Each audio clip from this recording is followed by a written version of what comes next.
এদিকে শেখ হাসিনার বিরুদ্ধে আরো ৫ হত্যা মামলা। গলায় ফাঁস লাগিয়ে নির্বাচনে নিয়েছে আওয়ামী লীগ, বলছেন জিএম কাদের।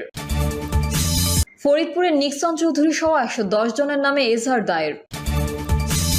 এবং সর্বশেষ জানাবো, পলকের আমলের কুদৃষ্টান্ত আইসিটি খাতে ৬৫,০০০ কোটি টাকার বিনিয়োগ, নেই অগ্রগতি। এতক্ষণ শুনছিলেন সংবাদ শিরোনাম, এবারে বিস্তারিত। তবে তার আগে অনুরোধ থাকবে আমাদের চ্যানেলটি সাবস্ক্রাইব করে বেল আইকনটি ক্লিক করুন। শেখ হাসিনার বিরুদ্ধে আরো ৫ হত্যা মামলা। বৈষম্য বিরোধী ছাত্র আন্দোলন কেন্দ্র করে ৫ জনকে হত্যার অভিযোগে সাবেক প্রধানমন্ত্রী ও আওয়ামী লীগের সভাপতি শেখ হাসিনা, সাধারণ সম্পাদক ওবায়দুল কাদের ও স্বরাষ্ট্রমন্ত্রী সহ ২৫২ জনের বিরুদ্ধে ৫টি পৃথক মামলা করা হয়েছে। ঢাকা ও সিলেটে এই মামলাগুলো করা হয়।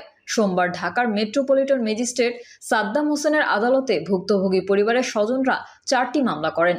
আদালত যাত্রাবাড়ী থানা পুলিশকে অভিযোগগুলো এজাহার হিসেবে গ্রহণের নির্দেশ দিয়েছেন। মামলার এজাহারে উল্লেখ করা হয়, ৪ই আগস্ট ছাত্র জনতার আন্দোলনে এক দফা দাবিতে ঢাকা দক্ষিণ ইউনিয়নের ১২ কোর্ট এলাকায় মিছিল চলাকালে পুলিশ, বিজিবি, আওয়ামী লীগ, যুবলীগ, স্বেচ্ছাসেবক লীগ ও ছাত্রলীগ দেশি বিদেশি অস্ত্র নিয়ে হামলা চালায়। এতে বাদী ছেলে সানি আহমেদ গুলিবিদ্ধ হয়, পরে সে হাসপাতালে মারা যায়। গলায় ফাঁস লাগিয়ে নির্বাচনে নিয়েছে আওয়ামী লীগ, বলছেন জিএম কাদের। আওয়ামী লীগ গলায় ফাঁস লাগিয়ে নির্বাচনে নিয়েছে বলে মন্তব্য করেছেন জাতীয় পার্টির চেয়ারম্যান গোলাম মোহাম্মদ কাদের। জাতীয় পার্টির চেয়ারম্যান জিএম কাদের বলেন, ২০২৪ সালে নির্বাচন থেকে আমরা বারবার চলে আসতে চেষ্টা করেছি।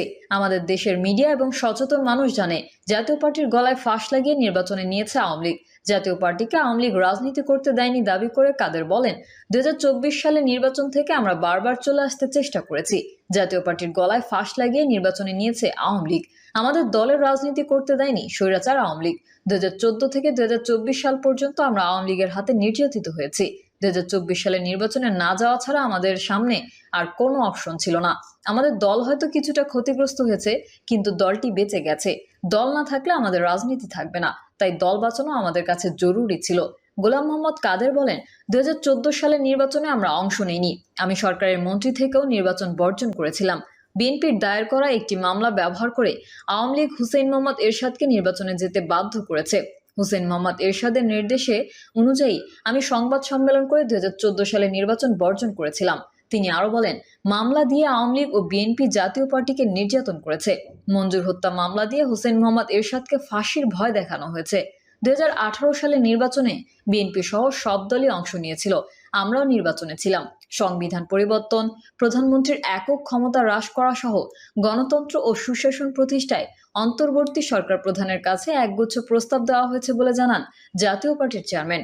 গ্রহণযোগ্য নির্বাচন কমিশন গঠন, সংসদে ও সংসদের বাইরে আনুপাতিক হারে প্রতিনিধিত্ব নির্বাচন, দলীয় প্রধানের পদ ছাড়া দুবারের বেশি প্রধানমন্ত্রিত্ব নয়, সংসদের 4/3 ভোটে রাষ্ট্রপতি নির্বাচন, সাংবিধানিক প্রতিষ্ঠানগুলোতে রাষ্ট্রপতি একটি ব্যবস্থাপনার মধ্যে দিয়ে নিয়োগ, সংবিধানের ১১৬ ধারা বাতিল করা, নিম্ন আদালতের ব্যাপারে সব ক্ষমতা প্রধান বিচারপতি হাতে দেওয়া, উচ্চ আদালতের নিয়োগ রাষ্ট্রপতি দেওয়া সহ সংবিধান রচনা সহ একগুচ্ছ প্রস্তাব প্রধান উপদেষ্টার কাছে পেশ করেছেন বলে জানান তিনি। জিএম কাদের বলেন, আমরা বলেছি আমাদের শাসনতন্ত্র বা সংবিধান পরিবর্তন করে এমন একটি জিনিস দিয়ে যাবেন যাতে জনগণকে পরবর্তীতে এটার জন্য আর আন্দোলন করতে না হয়। সরকারকে নির্বাচনের জন্য প্রয়োজনীয় সময় দিতে রাজি আছে। সরকার যেভাবে চাইবে আমরা সংস্কারের জন্য সেভাবে সহায়তা দিতে প্রস্তুত আছি। আমরা জানি আপনাদের সেই দেশপ্রেম আছে, সেই ভাবমূর্তি আছে, আপনাদের ওপর আমাদের আস্থা আছে। জাতীয় পার্টির চেয়ারম্যান বলেন, প্রশাসনকে দলীয়করণ মুক্ত করতে হবে। ট্রুথ কমিশন গঠন করে স্বীকৃত দুর্নীতিবাজদের অর্থ সরকারি কোষাগারে ফেরত দিতে হবে। এ সময় বৈষম্য বিরোধী ছাত্র আন্দোলনে যারা শহীদ ও তাদের পরিবারকে ক্ষতিপূরণ ও পুনর্বাসন করা, আহতদের সুচিকিৎসা নিশ্চিতে রাষ্ট্রকে ব্যবস্থা। ফরিদপুরে নিক্সন চৌধুরী সহ ১১০ জনের নামে এজাহার দায়ের। ফরিদপুর ৪ আসনের সাবেক এমপি নিক্সন চৌধুরী, জেলা পরিষদ চেয়ারম্যান মোহাম্মদ শাহাদাত হোসেন সহ ১১০ জন ও অজ্ঞাত আরও ৬০ জনকে আসামি করে ভাঙ্গা থানায় এজাহার দায়ের করেছেন ভাঙ্গা উপজেলা ছাত্র দলের যুগ্ম আহ্বায়ক রাশেদুজ্জামান ওরফে তাসকিন রাজু। ওসি জানান, সোমবার সন্ধ্যার আগে একটি অভিযোগ পেয়েছি। পুলিশের ঊর্ধ্বতন কর্তৃপক্ষের সঙ্গে আলোচনা হয়েছে, তদন্ত সাপেক্ষে মামলা হবে। অন্যদিকে এই অভিযোগের পর আওয়ামী লীগ ও স্বতন্ত্র এমপির সমর্থক উল্লেখযোগ্য আসামিরা কয়েকজন মামলা থেকে বাঁচতে বিভিন্ন মহলে দৌড়ঝাঁপ শুরু করেছেন বলেও অভিযোগ করেন বৈষম্য বিরোধী একাধিক শিক্ষার্থীরা। মামলার বাদী মোহাম্মদ রাশিদুজ্জামান ওরফে তাসকিন রাজু ও বৈষম্য বিরোধী আন্দোলনের কয়েকজন শিক্ষার্থীরা জানান, থানায় এজাহার দেওয়ার পর আসামিরা বিভিন্ন মহলে দৌড়ঝাঁপ শুরু করেছেন। এই অভিযোগকে কেন্দ্র করে একটি মহল ঘোলা পানিতে মাছ শিকারের চেষ্টা চালাচ্ছেন। ওই দিনের ঘটনায় একাধিক ছবি বা ভিডিও ফুটেজ আন্দোলনকারীদের কাছে এরই মধ্যে সংরক্ষণ রয়েছে। তাই বৈষম্য বিরোধী ছাত্র আন্দোলনকারীদের উপরে স্বৈরাচার আওয়ামী লীগ সরকারের দোসর ও অন্যতম আসামি ফরিদপুর 4-এর সাবেক সংসদ সদস্য মুজিবুর রহমান নিক্সন চৌধুরী সহ তার সহযোগীদের চিহ্নিত করে তাদের বিরুদ্ধে আইনগত বিচারের দাবি জানান।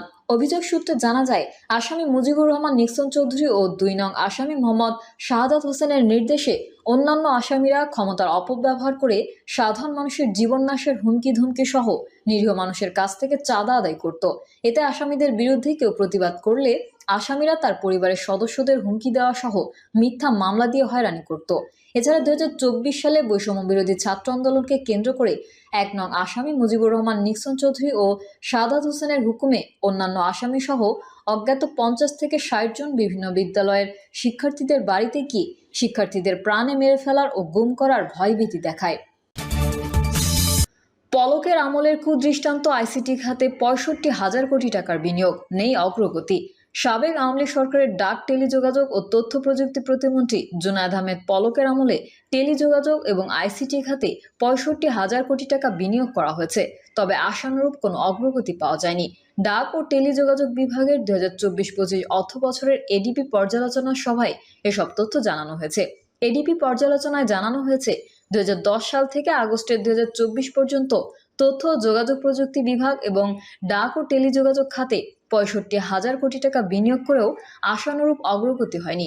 উপদেষ্টা মোহাম্মদ নাহিদ ইসলাম বলেন, 2010 সাল থেকে ডিজিটাল বাংলাদেশের নামে প্রচুর অর্থ ব্যয় করে অনেক প্রকল্প নেওয়া হয়েছে, কিন্তু এর ফল পায়নি দেশের মানুষ।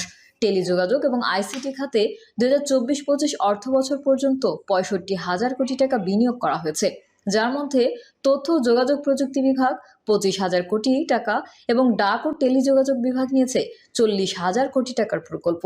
এরপরেও জাতিসংঘের আন্তর্জাতিক টেলিযোগাযোগ ইউনিয়নের আইসিটি ডেভেলপমেন্ট ইন্ডেক্সের জুন 2024 অনুযায়ী বাংলাদেশ 100-এর মধ্যে 62 স্কোর করেছে। তিনি বলেন, এক্ষেত্রে মিয়ানমার, শ্রীলঙ্কা, মালদ্বীপ, ভিয়েতনাম ও ভুটানের পরে বাংলাদেশের অবস্থান। Ookla speed test global index May 2024-এর ইন্টারনেট গতির তালিকায় 147 দেশের মধ্যে বাংলাদেশের অবস্থান 109তম। এক্ষেত্রে কেনিয়াও বাংলাদেশের চেয়ে এগিয়ে। ব্রডব্যান্ড ইন্টারনেট সূচকেও বাংলাদেশের অবস্থান 108তম। তালিকায় থাকা দেশগুলোর মধ্যে ভারত, শ্রীলঙ্কা, ভুটান, রুয়ান্ডা, ঘানাও বাংলাদেশ